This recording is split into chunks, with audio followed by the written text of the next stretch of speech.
ನಮಸ್ತೆ ಗೆಳೆಯರ, welcome to my channel. ಇವತ್ತು ಟೊಮೆಟೊ ಬಾತ್ ಹೇಗೆ ಮಾಡೋದು ಅನ್ನೋದು ನೋಡೋಣ. ಶುರು ಮಾಡೋಣ. ಸ್ಟವ್ ಹಚ್ಕೊಳ್ಳೋಣ, ಕುಕ್ಕರ್ ಇಡೋಣ, ಸ್ವಲ್ಪ ಎಣ್ಣೆ, ಲವಂಗ, ಜೀರಿಗೆ, ಮೆಣಸು, ಸೋಂಪು, ಪಲಾವ್ ಎಲೆ ಇದಿಷ್ಟನ್ನು ಹಾಕ್ಕೊಳ್ಳೋಣ. ಇದಾಗಿದೆ. ನೆಕ್ಸ್ಟ್ ಈರುಳ್ಳಿ, ಆಲೂಗಡ್ಡೆನ ಹಾಕ್ಕೊತಾ ಇದ್ದೀನಿ.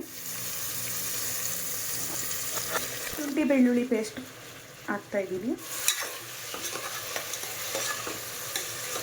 ಇವಾಗ ಇದಕ್ಕೆ ಹಸಿ ಬಟಾಣಿ ಹಾಕ್ತಾಯಿದ್ದೀನಿ.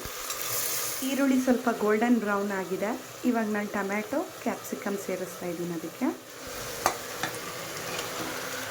ಇವಾಗ ಕಲ್ಲುಪ್ಪು, ಪುಡಿ ಸೇರಿಸ್ತಾ ಇದ್ದೀನಿ. ಮಸಾಲ ಮಾಡ್ಕೊಂಡಿದ್ದೀನಿ. ಇದಕ್ಕೆ ಪುದೀನ, ಕೊತ್ತಂಬರಿ, ಹಸಿಮೆಣಸಿನ್ಕಾಯಿ, ಶುಂಠಿ, ಬೆಳ್ಳುಳ್ಳಿ, ಖಾರದ ಪುಡಿ,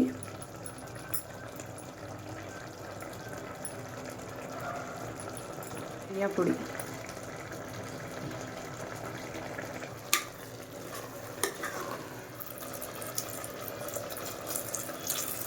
ಇಡಕ್ಕೂ ಮುಂಚೆ ಒಂದು ಸ್ವಲ್ಪ ಹೊತ್ತು ಅಕ್ಕಿನ ನೆನೆಸ್ಕೊಂಡು ಇಟ್ಕೊಂಡಿದ್ದೆ. ಇವಾಗ ಅಕ್ಕಿನ ಹಾಕ್ತೀನಿ. ಇವಾಗ 2 ಗ್ಲಾಸ್ ಅಕ್ಕಿ ಹಾಕ್ಕೊಂಡಿದ್ದೀನಿ ನಾನು. ಸೊ ಅದಕ್ಕೆ ಇವಾಗ 4 ಗ್ಲಾಸ್ ನೀರನ್ನು ಹಾಕ್ಕೊತಾ ಇದ್ದೀನಿ. ತುಪ್ಪ ಹಾಕ್ಕೊತಾ ಇದ್ದೀನಿ ಒಂಚೂರು. ಟೊಮೆಟೊ ಬಾತ್ ರೆಡಿ ಆಗೋಷ್ಟರಲ್ಲಿ ನನ್ನ ಮಗಳು ಎದ್ಬಿಟ್ಲು.